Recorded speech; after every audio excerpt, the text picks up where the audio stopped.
আজ থেকে 2 বছর আগে আপনারা দেখছেন ঢাকা থেকে একটা লঞ্চ বরিশালে যাওয়ার সময় আগুন লাগছিল। সেখানে এমন একজন যাত্রী ছিল আমার পরিচিত, যুবক মানুষ, যার কালকে বিবাহ হবে।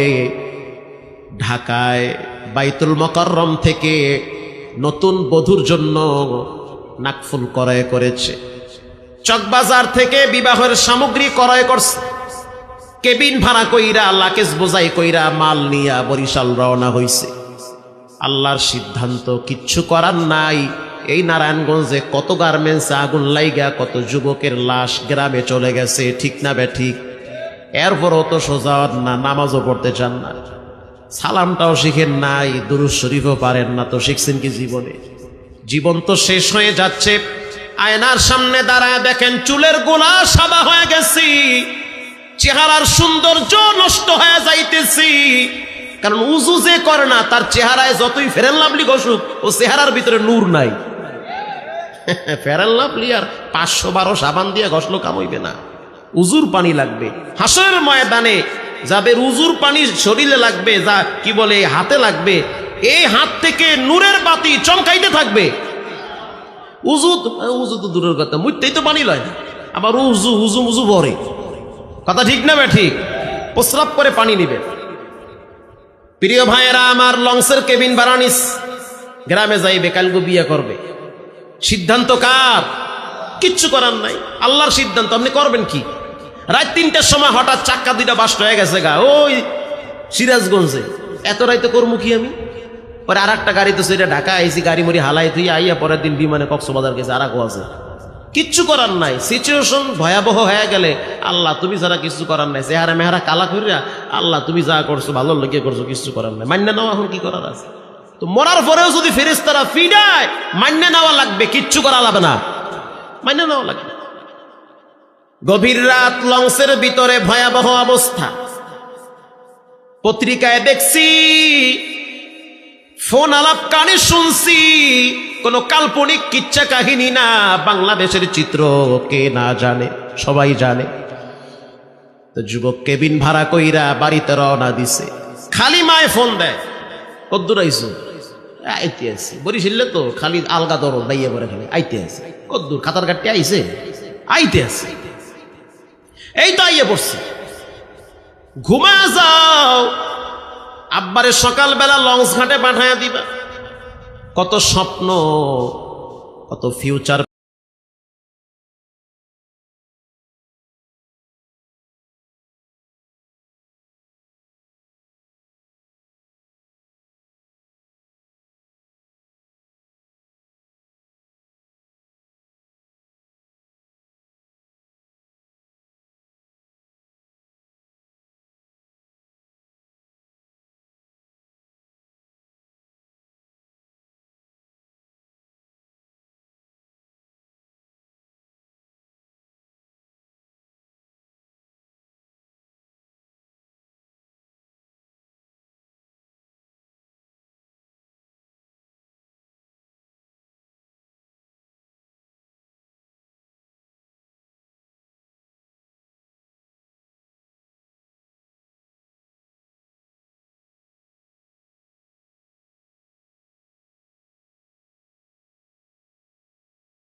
নতুন চামড়া লাগবে,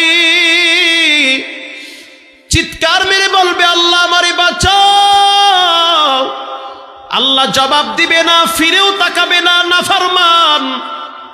রাত জেগে জেগে মোবাইলে খারাপ ছবি দেখছো, আর আমি রব বাতাস জানলার দরজার ফাঁক দিয়া পাঠাইয়া তোমারে অক্সিজেন দিয়া বাঁচায়া রাখছি।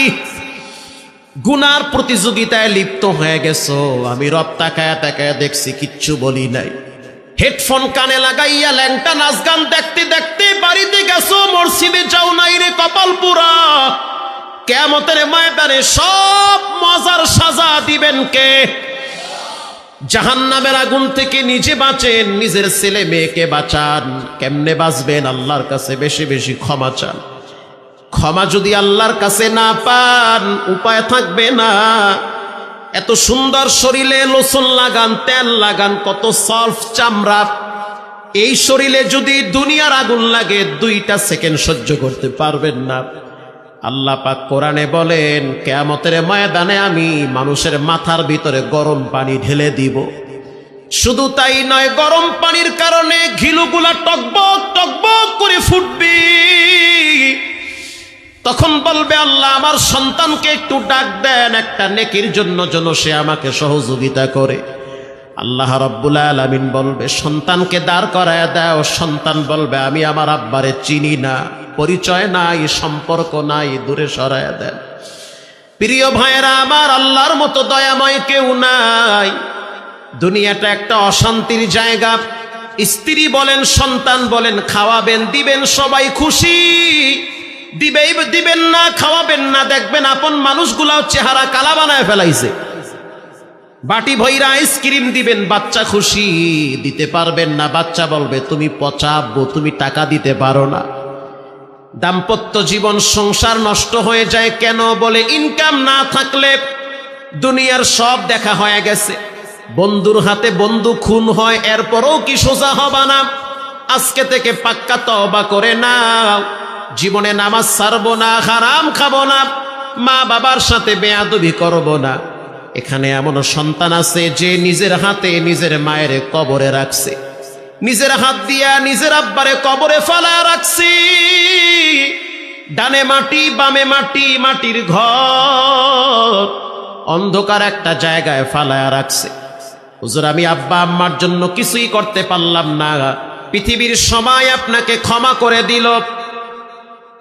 রব যদি বলে তুই আমার বান্দা না, তোরে আমি চিনি না, জানতে চাই ওই লোকটার কোনো উপায় আছে? আছে? এজন্য আল্লাহ বলেন ওয়াসারিউ ইলা মাগফিরাতিম মির রাব্বিকুম, তোমরা তোমাদের রবের ক্ষমার দিকে দৌড়াও। যেই নবীর কোনো গুনাহ ছিল না, সেই নবীও প্রতিদিন 70 বার আল্লাহর কাছে তওবা করেছে। এই সমাজে অনেক মুসলমানের বাচ্চা দুনিয়া নিয়ে ব্যস্ত, সারা দিনের ভিতরে একটা বারও বলে না যে আল্লাহ তুমি আমারে মাফ করে দাও। এই কথাটাও মুখ থেকে বের হয় না। অথচ যেই নবীর কোনো গুনাহ নাই, যেই নবী বেগুনা মাসুম, সেই নবীও প্রতিদিন 70 থেকে 100 বার একজনের কাছে তওবা করেছেন। তিনি হলেন কে? আরবিতে পারেন না তো বাংলায় পড়েন যে আল্লাহ আমাকে মাফ করে দেন, আল্লাহ আমাকে মাফ করেন। কত কথা, কত আওয়াজ, কত মারামারি, কত গীবত, কত শেকায়েত, কত আওয়াজ হচ্ছে মুখ থেকে। আপনি আল্লাহর বান্দা, একটা বারও তো বলতে পারেন আল্লাহ আপনার কাছে মাফ চাই, সেইটাও তো বলেন না। আবার মরার পরে চেহারা কেবলার দিকে ফিরাইয়া রাখবে, এত সোজা? মরার আগেই চেহারা কেবলার দিকে ফিরাইতে হবে, মরার পরে কেবলার দিকে ফিরাইয়া কোনো লাভ নাই। আগেই কেবলার দিকে ফিরান। এজন্য আল্লাহর রাসূল বলেন মাল্লাজিমাল ইস্তিগফার, যত কঠিন মুসিবত আসুক না কেন বলবেন আস্তাগফিরুল্লাহ। যে ব্যক্তি ইস্তিগফার বেশি বেশি পাঠ করে তার মুসিবতগুলি দূর করে দেয় কে? বেশি বেশি ইস্তিগফার। সন্তান বড় হয়েছে, মেয়ে বড় হয়েছে, দেখতেও সুন্দর, প্রস্তাব আসে তারপরও প্রস্তাব ভেঙ্গে যায়। ডানে বামে দুশ্মনের অভাব নাই। অনেক সময় দেখা যায় কুফুরি কালাম করে ভালো ভালো ফ্যামিলির ছেলে মেয়েদের জীবন নষ্ট করে দেয়। আল্লাহর রসুল বলেন, মাল্লাজিমাল ইস্তিগফার, ইস্তিগফার করো, আল্লাহর কাছে ক্ষমা চাও, কারণ আল্লাহর মতো বড় শক্তিধর পৃথিবীতে কেউ নাই। সুবহানাল্লাহ।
কিছুদূর যাওয়ার পরে এশারের আজান হয়ে গেছে।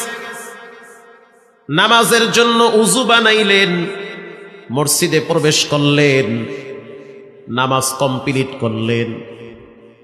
খাদেমকে বলল, আজকের রাত্রটা যদি আমি মসজিদের বারান্দায় থাকি কোনো অসুবিধা আছে? খাদেম বলল, কেন আপনি থাকবেন? আপনার বাড়িঘর নাই? বাড়িঘর আছে, অনেক দূরে, যাইতে তো ফজর হয়ে যাইবে।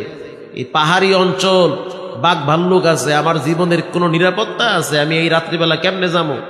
মসজিদের বারান্দায় হইয়া থাকি, যদি শুইতেও না পারি তো বইয়া থাকি, লাগে হারা রাত ঘুমাবো না। খাদেম কইতে আছে, না এই কাম হবে না, রাস্তা মাপে না, এখানে থাকতে দেওয়া যাইবে না, ফ্যানটা অফ করে দেন, এখানে থাকার কোনো সুযোগ নাই, আপনি আপনার রাস্তা মাপেন। কথা আছে না, যে যারে চিনে সে তারে মানে। আমাদের কুয়াকাটার একজন নতুন এসপি হইছে, তো এসপি সাহেব গ্রামে গেছে, অনেকে তো চেনে না যে হে এসপি, তো সাগরের পারে গেছে মাছ কিনতে। মাছ কিনতে গেছে, আরো অনেক মানুষ মাছ কেনার জন্য ভিড় জমাইছে, সাগরের মাছ উঠছে।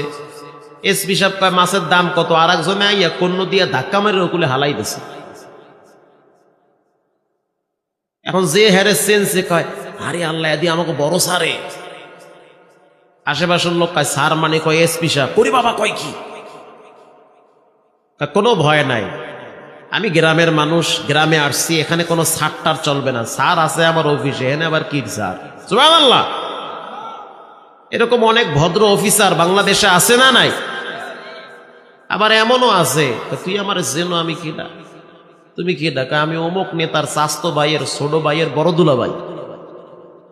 মানে এই গরমে হে রাস্তা দিয়ে আটতে পারে না, ভুললা ছয়মন হইছে, কথা কন না কা, পুরা ফাফল্লা।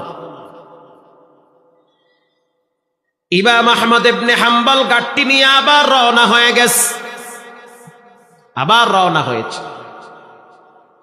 থাকলাম না আল্লাহর ঘরে, অসুবিধা নাই, আল্লাহর দুনিয়ায় থাকার জায়গার কোনো অভাব নাই। কিছু দূর যাওয়ার পরে গিয়া দেখল চুলায় আগুন জ্বলতেছে, ধোয়া উঠতেছে, এক যুবক দাঁড়ায় দাঁড়ায় রুটি বেলতেছে। ভাই মনিটরে স্থান আর একটু দেন, আর একটু বাড়ান বলিও। দাঁড়ায় দাঁড়ায় রুটি বেলতেছে। এরকম হাইওয়ে রোডের পাশে অনেক সময় রুটির দোকান আছে না? আছে।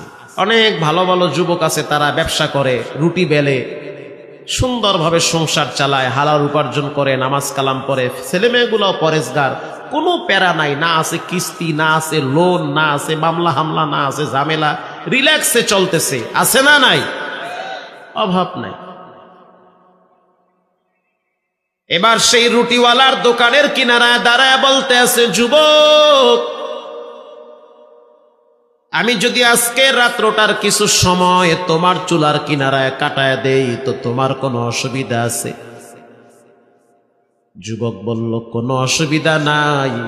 আপনি একজন মুসলমান, আমি একজন মুসলমান, এক মুসলমান আর এক মুসলমানের কাছে নিরাপদে থাকবে, এটাই নবীর আদর্শ। শীতের দিন গরম চুলার পাশে হইয়া থাকতে মজা লাগে না? একটু ভালোই তো লাগে। গাট্টিটা নামায়া হইয়া রইছে, শুয়েন না এখানে, আমি ভিতরে কম্বল আছে, ল্যাপ আছে, তোষক আছে, এই আইনা দিতে আসি, বিছাইয়া দিয়ে আপনি আরামে হইয়া থাকেন। টাটকা রুটি ভাজা আছে, যদ্দুর মনে চায় হেদ্দুর খান, একটা হাওয়া দেওয়া লাগবে না। ইমাম আহমদ ইবনে হাম্বলকে আল্লাহ এতবার কুদরতি খেলা, বোঝা বড় মুশকিল। 2 মসজিদে গেছি, ধাক্কা দিয়েছে, এহেনে দেখি রুটি আর গোস্ত খাওয়ায় আমারে। পৃথিবীর সব দরওয়াজা যদি বন্ধ হয়ে যায়, রবের দরওয়াজা খুলে থাকে, আর রব যদি কারো পক্ষে থাকে, আল্লাহ তাআলা সব রাস্তা সহজ করে দেয়, এটা সহজ হয়ে যায়। এবার গাট্টি রাইখা ইমাম আহমদ ইবনে হাম্বল বসে আছে হেলান দিয়া, একটু গরম ভাব আসতে আছে, খুব আরাম পাইতেছে। আর যুবকের চেহারার দিকে তাকায় আছে, রুটি বেলতেছে, জিব্বা লড়ায়া লড়ায়া পড়তেছে, আস্তাগফিরুল্লাহ আস্তাগফিরুল্লাহ আস্তাগফিরুল্লাহ পড়তেছে। ইমাম আহমদ ইবনে হাম্বল যখন দেখলো যে যুবক শুধু আস্তাগফিরুল্লাহ পড়ে, আর আমগো দেশের রুটির দোকানদাররা করে কি, রুটি বেলে একটু বড় বড় বিড়ি টানে। বিড়ি একটা টান না দিলে রুটির বেলন ক্লিয়ার হয় না। আর যাত্রী মানে যে খাইতে যায় হেও কম না, মাশাআল্লাহ, বিড়ি একটা টান মাইরা ধরাই আছে, আর মধ্যে রুটি দিকে আবার খায়, মানে বরকতি খাওয়ান চলে। দোকানদারও যেমন, কাস্টমারও হেমন, যেমন তার লাগে হেমন তা মেলে, খাপের খাপ।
মাফ করে দিবেন কে? গুনাহ এটা আস্তে আস্তে পরিষ্কার হয়ে যাবে, খালি আস্তাগফিরুল্লাহ বেশি বেশি পড়বে। আরে ভাই, যেই নবীর কোনো পাপ নাই, সমস্ত নবীদের লিডার, সেই নবীও প্রতিদিন 70 থেকে 100 বার পড়েছে আস্তাগফিরুল্লাহ। সুবহানাল্লাহ বলেন। তা আপনি তো পড়তে চান না, দোকানে বৈশা বৈশা কত মানুষের গল্প করেন, কত গীবত করেন, ইস্তেগফার মুখ থেকে বের হয় না।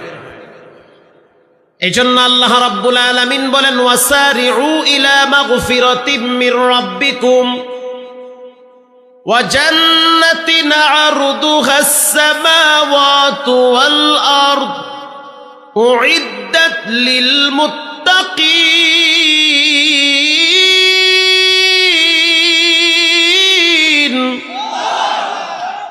মান আহাব্বা সুন্নতে কওলে রাসূল মজদায়ে কানা মাই হাম কুন কবুল।